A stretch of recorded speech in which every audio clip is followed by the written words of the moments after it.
Hello student, मेरा नाम हरमनप्रीत है। मैं बायोलॉजी फैकल्टी हूँ तरन तारण रॉकवुड इंस्टीट्यूट। आज मैं आपके पास साथ यहाँ पर इकोसिस्टम चैप्टर को डिस्कस करने आई हूँ। ये लास्ट चैप्टर है बट बहुत इम्पॉर्टेंट चैप्टर है हमारे एग्ज़ाम पॉइंट ऑफ व्यू से, क्योंकि इसमें बहुत कम टॉपिक है, बहुत जनरल सोशल सा चैप्टर है। बट इसके जो टॉपिक है उनसे रेलिवेंट क्वेश्चन जो आते हैं वो हाई वेटेज के आते हैं। तो चलिए स्टार्ट करते हैं।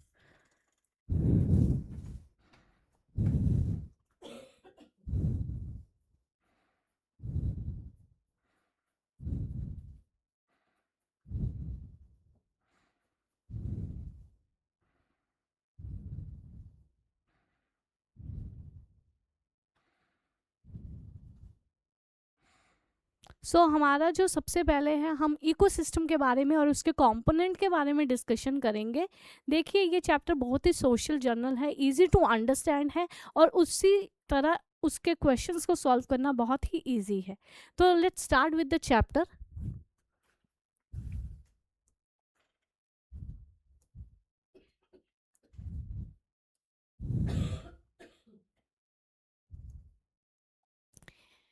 इकोसिस्टम, इको मतलब ऐसा environment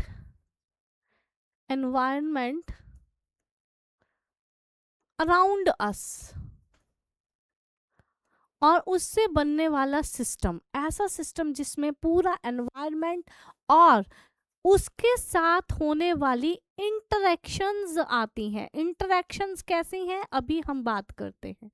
environment and it's interaction with what, with its component. Component में क्या आता है? इकोसिस्टम के कंपोनेंट में दो चीजें आती हैं। एक आता है बायोटिक कंपोनेंट और एक आता है एबायोटिक कंपोनेंट।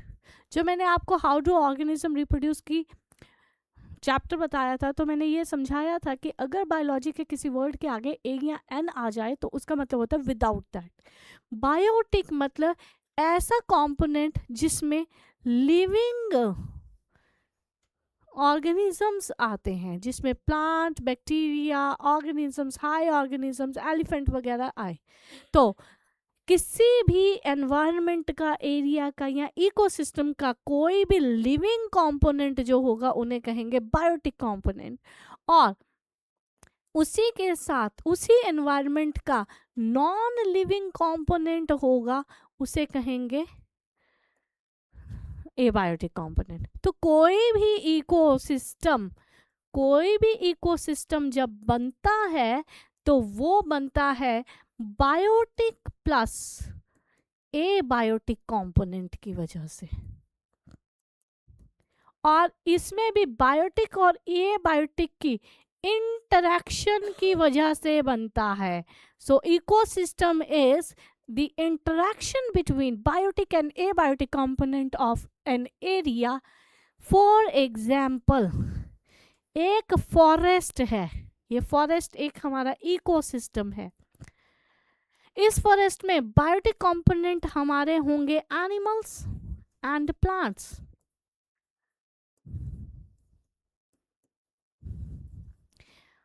प्लस यहाँ इसका एबायोटिक कंपोनेंट होगी वहां की सॉइल, वहां का वाटर, वहां की विंड। इमेजिन कीजिए, without wind, without carbon dioxide, do plant survive? Without oxygen, do animal survive? Without water, do both survive? Not possible. और यहीं पर सॉइल कंपोनेंट के साथ भी है, without soil plant can not grow. तो ये बहुत ही इंपॉर्टेंट चीज़ है कि ये दोनों कंपोनेंट होने चाहिए और इनके बीच में ये इंटरेक्शन होनी उतनी ही ज़्यादा ज़रूरी है। तो मैंने एक एग्जाम्पल से ये डिस्कस किया। लेट्स सी, एक ये एग्जाम्पल तो था टेरेस्ट्रियल इकोसिस्टम का। एक एक्वाटिक इकोसिस्टम का भी एग्जाम्पल ले लेते हैं। एक्वाटिक इकोसिस्टम में मान लीजिए मैंने ओशियन की बात की, तो ओशियन में बायोटिक कंपोनेंट में वहां पर फिशेस हो सकती हैं, अदर ऑर्गेनिजम्स हो सकते हैं, और एबायोटिक में वहां पर सेम वाटर हो सकता है। बिना पानी के वो जिंदा रहेंगे? नहीं पॉसिबल है। अब इकोसिस्टम दो टाइप के अदर होते हैं on the basis of their जो रिलेशनशिप होता है यहाँ पे होते हैं इकोसिस्टम जो नेचुरल होते हैं और ऐसे इकोसिस्टम जो मैन मेड होते हैं। अगर मैं एक फील्ड में, खेत में कुछ पौधे लगा रही हूँ तो उन पौधों में वो जो प्लांट्स है they are biotic component of that ecosystem, and abiotic में वहाँ पे सॉइल वगैरह आ जाएंगे। और नेचुरल में आता है फॉरेस्ट। फॉरेस्ट में आप कंट्रोल नहीं कर सकते, रिसोर्सेज को लिमिट नहीं कर सकते, बट यहाँ पे मान लीजिए मैंने एक फील्ड, खेत में, एग्रीकल्चर में किया है, यहाँ मैं रिसोर्सेज कंट्रोल कर सकती हूँ। मैं कौन से प्लांट, कौन से बायोटिक ऑर्गेनिजम्स यहाँ पे ग्रो करेंगे, इन्हें कंट्रोल कर सकती हूँ। तो इन्हीं को इंक्लूड करके ये मैन मेड सिस्टम बन जाता है इकोसिस्टम, और ये नेचुरल इकोसिस्टम बन जाता है। चलिए अगली स्लाइड करते हैं। फूड चेन वेरी इंपॉर्टेंट, और फूड चेन की डिफरेंस आता है विद फूड वेब, वो भी बहुत इंपॉर्टेंट है, उसको भी डिस्कस करेंगे। फूड चेन एक्चुअली में होता क्या है? हमारा इकोसिस्टम कभी भी लिविंग ऑर्गेनिज्म के बिना पूरा ही नहीं हो सकता, और लिविंग ऑर्गेनिज्म की बेसिक नीड है फूड। बट इकोसिस्टम का बैलेंस बहुत ज़रूरी है। बैलेंस से मतलब होता है कि नंबर ऑफ इंडिविजुअल्स अगर किसी एरिया में प्रेजेंट है और वहाँ के रिसोर्सेज पे डिपेंडेंट है, तो वहाँ के रिसोर्सेज की लिमिट कितनी है उनको ग्रोन अप करने के लिए, ये बहुत इंपॉर्टेंट है। और इसी में ही इकोसिस्टम का बैलेंस कंसीडर किया जाता है।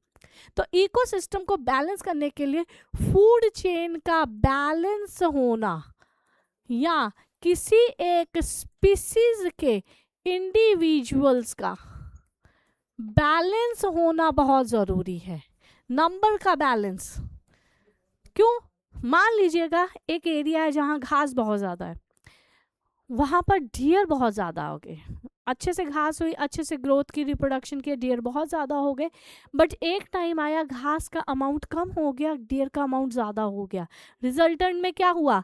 एक दिन घास खत्म हो जाएगी, घास खत्म होगी तो डियर खत्म हो जाएंगे, भूख के मर जाएंगे, और डियर के मरने की वजह से हमारे उससे अबव के लेवल के और ऑर्गेनिज्म, उस पर डिपेंड करने वाले ऑर्गेनिज्म भी मर जाएंगे। तो क्या आप सोचते हो कि इकोसिस्टम बैलेंस हुआ? नहीं।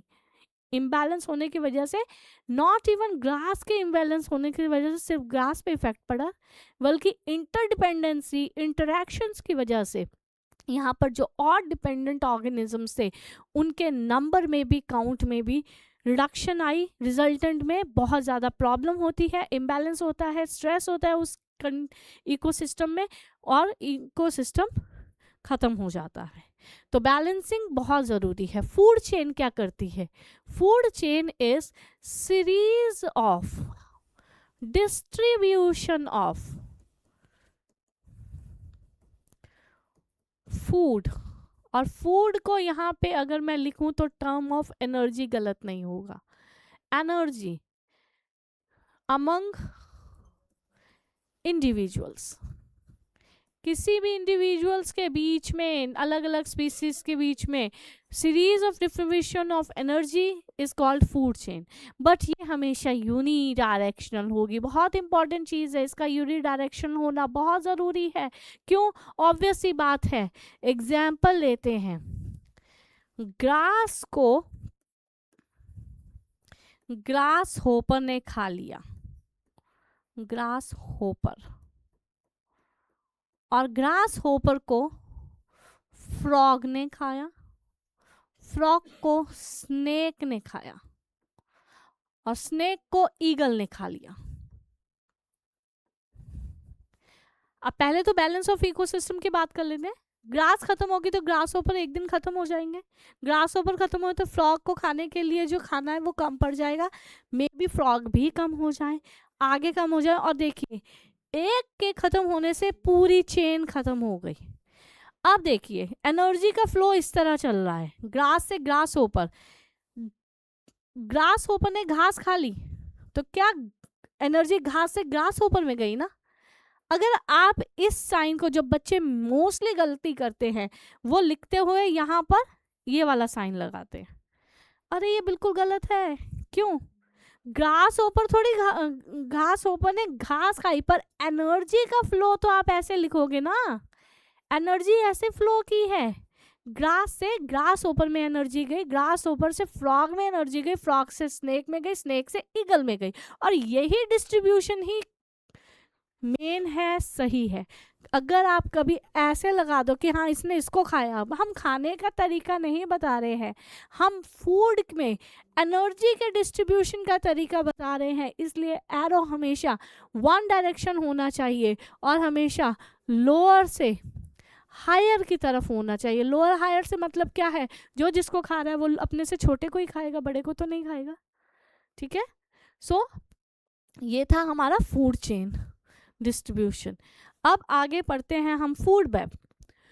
अब इसमें डिफरेंस हमें क्यों करना है, डिफरेंस बहुत ज़रूरी है, देखते हैं।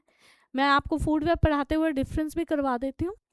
फूड वेब, फूड वेब क्या है, इकोसिस्टम में एक फूड चेन नहीं चलती है, ठीक है। मान लीजिएगा वही वाली फूड चेन बनाते हैं जो हमने अभी पढ़ी, ग्रास को खाया ग्रास होपर ने, ग्रास होपर ने, ग्रास होपर को खा लिया फ्रॉग ने, फ्रॉग को खा लिया स्नेक ने, और स्नेक को खा लिया ईगल ने। ये वाली घास को डियर भी तो खा सकता है ना, और इस डियर को लायन खा सकता है। ये वाली घास को रैट भी तो खा सकता है। इस घास से मतलब कौन से सीरियल्स आए, मान लो इसमें कोई इस तरह का दाना है जिसको रैट ने खाया, इस रैट को स्नेक भी तो खा सकता है, और उस स्नेक को ईगल खा लेगी। तो मेन क्या है, इंटरकनेक्टिंग फूड चेन्स, या हम इसमें और भी बोल सकते हैं number of food chains makes food web. Food web base वही होगा कि एनर्जी को फ्लो करवाना है, बट इस तरह से। अब इन जो लेवल्स को जिसमें हमारे ऑर्गेनिजम्स आ रहे हैं, एक से दूसरे से खाए जा रहे हैं, इन्हें हम बोलते हैं ट्रॉफिक लेवल्स, ट्रॉफिक लेवल्स। और इन ट्रॉफिक लेवल्स को हम डिस्ट्रीब्यूट करते हैं ऑन द बेसिस ऑफ कौन सा ऑर्गेनिज्म कहाँ पर प्लेस है। ट्रॉफिक लेवल्स को याद रखिए, कभी भी कोई भी ट्रॉफिक लेवल 5 से ऊपर नहीं होना चाहिए। Trophic level never exceed more than 5 नहीं हो पाता है। क्यों? क्योंकि जो हमारे ट्रॉफिक लेवल में डिस्ट्रीब्यूशन का तरीका है उसमें हायर ऑर्गेनिज्म 5 तक आ ही जाता है, उससे आगे ट्रॉफिक लेवल नहीं बढ़ता है। और यहाँ पे जो फ्लो ऑफ एनर्जी है वो यूनिडायरेक्शनल होनी बहुत ज़रूरी है। अगर आपने बाय डायरेक्शनल कर दिया वो गड़बड़ होगा। बट फूड वेब में बाय डायरेक्शनल हो सकता है क्योंकि बीच से इंटरकनेक्शंस आते हैं। ट्रॉफिक लेवल को टी से लेवल किया जाता है, तो जैसे T1, T1 में हमेशा प्रोड्यूसर आते हैं। प्रोड्यूसर कौन होते हैं? प्रोड्यूसर होते हैं ग्रीन प्लांट्स। इसमें घास भी आ गई जो अपना खाना खुद बना रहे हैं, वो अपनी एनर्जी के लिए किसी पे डिपेंडेंट नहीं है, उनके विद इन बॉडी सिस्टम चलता है। उसके बाद आते हैं T2, T2 में आते हैं हर्बीवोरस, हर्बीवोरस जो हमारे प्रोड्यूसर्स को खा रहे हैं, तो एनर्जी इस तरह गई। फिर आते हैं T3 लेवल पे, T3 लेवल पे आते हैं कार्निवोरस जो हर्बीवोरस को खा रहे हैं, कार्निवोरस, या इन्हें प्राइमरी कंज्यूमर्स भी इन्हें प्राइमरी कंज्यूमर्स भी कहा जाता है, इन्हें सेकेंडरी कंज्यूमर्स कहा जाता है। उसके बाद आते हैं T4 पे, T4 पे आते हैं टॉप कार्निवोरस, यहाँ पे इन्हें टर्शरी कंज्यूमर्स भी कहा जाता है, ठीक है। और T5 लेवल टॉप कंज्यूमर्स, जिन्हें कोई खा नहीं सकता, वो डेड डिकेइंग होकर ही मरते हैं, ठीक है, उनका शिकार करना मुश्किल होता है। तो आगे बढ़ते हैं, एनर्जी लॉ की बात करते हैं। आपने ये तो देख लिया कि एनर्जी वन डायरेक्शनल डिस्ट्रीब्यूट होती है। लॉ क्या कहता है? हमारे पास एक पर्सन थे नेम्ड एज लिंडमैन। लिंडमैन ने बताया था कि ओनली 10% एनर्जी लॉ ही एप्लीकेबल होता है। अब इस बात का मतलब क्या है, इससे रेलेवेंट क्वेश्चंस भी आते हैं, तो ध्यान से सुनिएगा। हमारा जो डिस्ट्रीब्यूशन ऑफ एनर्जी है विद इन सिस्टम, वो कुछ पिरामिड की शेप में होता है। पिरामिड को अच्छे से मैं समझाऊंगी आपको थोड़ी देर बाद। इस पिरामिड में सबसे ज्यादा अमाउंट में नीचे प्रोड्यूसर्स होते हैं। प्रोड्यूसर्स में जो सन है, ये सन एनर्जी दे रहा है प्रोड्यूसर्स को। ग्रीन प्लांट सन से एनर्जी ले रहे हैं। ये पूरे का 1 to 2% ही एनर्जी को यूटिलाइज करते हैं और फोटोसिंथेसिस के थ्रू एनर्जी बनाते हैं। अब जितने अमाउंट ऑफ एनर्जी प्रोड्यूसर्स के पास है, उसमें जब हर्बीवोरस उन्हें खाएगा, उसमें जब भी हर्बीवोरस उन्हें खाएगा, तो हर्बीवोरस क्या करेगा, उतनी एनर्जी जितनी इन्होंने रखी होगी संभाल कर, उसका ओनली 10% ही यूटिलाइज कर पाएगा। और फिर जब हर्बीवोरस वो एनर्जी को आगे ट्रांसफर करेगा, मतलब कि हर्बीवोरस जब इटन बाय कार्निवोरस, तो उसका टोटल लेवल का ही 10% ही आगे बढ़ेगा। जो 90% है वो हमारा एनर्जी एनवायरनमेंट में ही डिस्ट्रीब्यूट हो जाता है। इसी तरह हर ट्रॉफिक लेवल पर जो ट्रांसफर ऑफ एनर्जी होगा ओनली 10% होगा, इसीलिए इसे 10% ऑफ एनर्जी लॉ कहा जाता है। 90% वापस कहीं एनवायरनमेंट में चला जाएगा। इसमें फर्स्ट लॉ ऑफ थर्मोडायनामिक्स को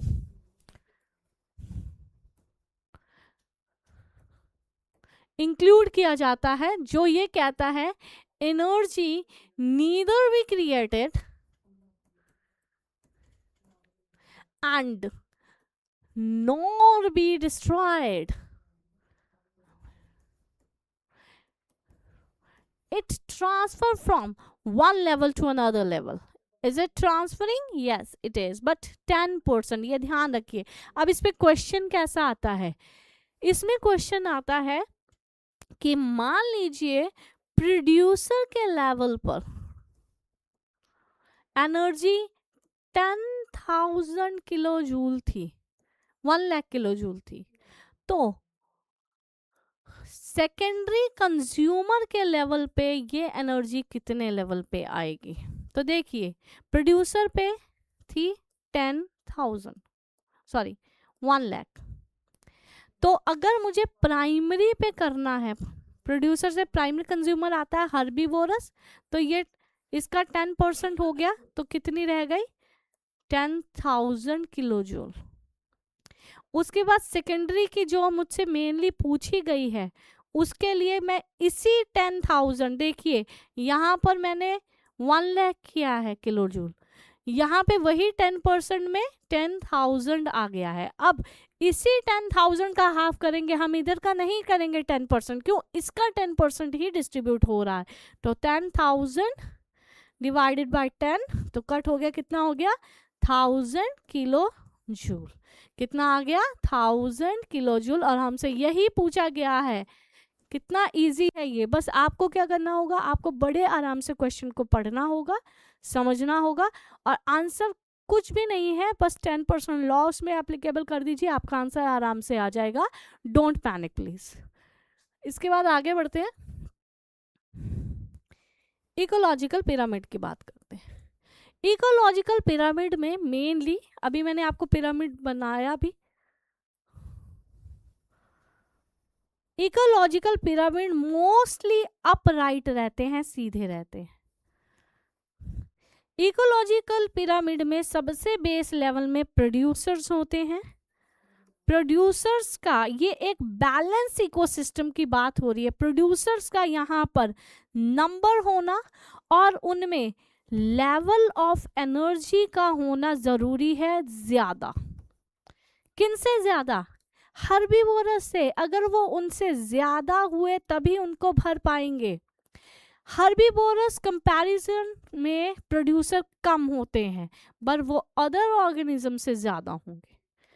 ठीक है, इसका मतलब ही है कि ये एनर्जी का लेवल है इकोलॉजिकल पिरामिड में and it is decreasing upright. और हर्बीवोरस को खाते हैं कार्निवोरस, प्राइमरी कार्निवोरस। इनका नंबर कंपैरेबल इसके ज्यादा होना। मान लीजिए किसी इकोसिस्टम में हर्बीवोरस से कार्निवोरस का नंबर ज्यादा हो गया, मान लीजिए 50 डियर थे और उनको खाने वाले शेर 70 रहे, 2 दिन में खत्म हो सकते। 50 का शिकार हो गया, ठीक है, अगले हफ्ते जो बचे थे उनका शिकार हो गया, खत्म इकोसिस्टम। तो ऐसा नहीं होना चाहिए, यही बैलेंस इकोसिस्टम हमें समझाता है। और इसी इकोलॉजिकल पिरामिड के थ्रू हमें पता लगता है कि बैलेंसिंग बहुत ज़रूरी है। और इसी में ही नंबर और level of energy secondary consumer में भी बहुत ज़रूरी है। और टर्शरी में या टॉप कार्निवोरस इन्हें कहते हैं, ये सबसे ज़्यादा कम होने ज़रूरी है क्योंकि ये इन्हें खाएंगे। ठीक है, अब एक चीज़, प्रोड्यूसर्स में जो एनर्जी का लेवल है डायरेक्टली फ्रॉम द सन है, 10% लॉ उसमें एप्लीकेबल नहीं होता। हाई एनर्जी किन में होगी, ये क्वेश्चन आता है। हाई एनर्जी हमेशा किस में होती है?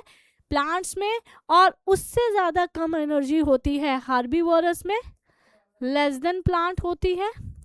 और सबसे लीस्ट एनर्जी होती है टॉप में, लीस्ट एनर्जी। क्यों? ऊपर जाते जाते एनर्जी रिड्यूस होती रहती है। 10% लॉ उतना ही ज़्यादा एप्लीकेबल होता रहेगा, उतने ही ज़्यादा डाउन एनर्जी रहेगी। इसके बाद हम डिस्कस करते हैं very important topic, that is ozone. Ozone से रेलेवेंट कोई ना कोई क्वेश्चन जरूर आएगा आपको, चाहे वो 1, 2, 3, 4 या 5 किसी भी मार्क्स में हो। ओजोन है क्या बेटा? ये हमारे स्ट्रेटोस्फीयर में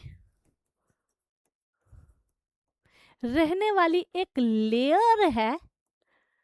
लेयर का मतलब ऐसा नहीं है, इसे ब्लैंकेट भी छोटी क्लासेस में हमने ब्लैंकेट के नाम से भी होगा तो लगता है कि कोई ऐसे ब्लैंकेट सॉलिड लेयर है, नहीं बेटा, ये गैसियस लेयर है, गैस की बनी है। कौन सी गैस की? ये ओजोन गैस की बनी है। ओजोन गैस का फॉर्मूला क्या है? O3। क्या होता है? स्ट्रेटोस्फीयर का जो एनवायरनमेंट है वो ऑक्सीजन को एक नेसेंट ऑक्सीजन से मिला देता है, ऑक्सीजन के मॉलिक्यूल को, और क्या बनाता है? O3। अब देखिए, अब आपको पता है कैसे बनता है। ये नेसेंट ऑक्सीजन के साथ जुड़ा और क्या बन गया? O3। ये कैसे बना? जब सन से आई यूवी रेडिएशन। ये यूवी रेडिएशन अल्ट्रावायलेट के रेडिएशन है जो हमारी बॉडी या लिविंग सिस्टम ऑन अर्थ के लिए बिल्कुल अच्छी नहीं है। बहुत से डिजीज़, बहुत सी प्रॉब्लम्स को जनरेट करती है, जिसके रिजल्टेंट में हमारी जो ओजोन लेयर है ये हमें प्रोटेक्शन देती है। पर प्रॉब्लम क्या हुई? हमारी एक्टिविटी में एक आया CFC, दैट इज क्लोरोफ्लोरोकार्बन। और इस क्लोरोफ्लोरोकार्बन ने क्या किया? इस O3 के मॉलिक्यूल को तोड़कर O2 और नेसेंट में कन्वर्ट करना शुरू कर दिया, जो एक प्रॉब्लमेटिक कंडीशन हुई। और इस कंडीशन के बेस पे हमें हमारी इस ओजोन लेयर की थिनिंग मिली। अर्थ के आउटर पार्ट में जो प्रॉपर ब्लैंकेट था उसमें थिनिंग मिली, और उस थिनिंग की वजह से क्या हुआ, यूवी रेडिएशन की एंट्री हुई, जिससे skin cancer, destroy physiological conditions in plant and animals notice किया गया। प्लांट एंड एनिमल्स मतलब ना प्लांट के लिए ना एनिमल के लिए ये वाली कंडीशन अच्छी है, इसकी वजह से इसकी थिनिंग हुई और ये वाली चीज़ हुई। जब अर्थ के एनवायरनमेंट समिट को ये समझ आया कि इसका प्रॉब्लम क्लोरोफ्लोरोकार्बन है, तो डिसाइड किया गया कि ऐसी जो चीज़ है जैसे रेफ्रिजरेटर, एसी, कुछ व्हीकल्स, फायर एक्सटिंग्विशर, इनके बीच में इस गैस को, इस मटेरियल को यूज़ किया जाता था और ये डिप्लीशन कर रहा था ओजोन लेयर की। तो ऐसा रूल बनाया गया कि जो भी ऐसे अप्लाइंसेस है जिनसे इसका रिलीजिंग होती है वो अप्लाइंसेस को प्रॉपरली बंद किया जाए। तो प्रॉपरली उन अप्लाइंसेस को बंद किया गया और रिजल्टेंट में आज की डेट में ओजोन लेयर रिकवर हो रही। इम्पॉर्टेंस है, क्यों ज़रूरी है, क्या फॉर्मूला है, किसकी वजह से डिप्लीशन हो रही है, किससे हमें प्रोटेक्शन मिल रही है, अगर प्रोटेक्शन ना मिले तो क्या असर होंगे, मैंने सब आपसे डिस्कस कर लिया है। इसका फर्स्ट जो प्रोटोकॉल आया था, क्योटो प्रोटोकॉल में सबसे पहले इसके बारे में सोचकर कुछ रूल्स रेगुलेशन बनाए गए थे और वही प्रोटोकॉल 1992 में रिलीज होकर सब कंट्री से एक्सेप्टेंस मिली थी और फिर इसके अगेंस्ट आप जो भी चीज़ें थी उसे रोक दिया गया। रिजल्टेंट में आज रिकवर हो रहा है।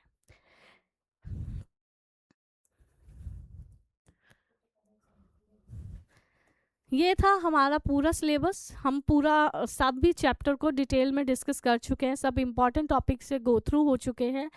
तो good luck for your exam. अच्छे से आप क्वेश्चंस को पढ़िएगा, अच्छे से उसके आंसर्स दीजिएगा, अपने टाइम मैनेजमेंट को प्रॉपरली ध्यान रखिएगा।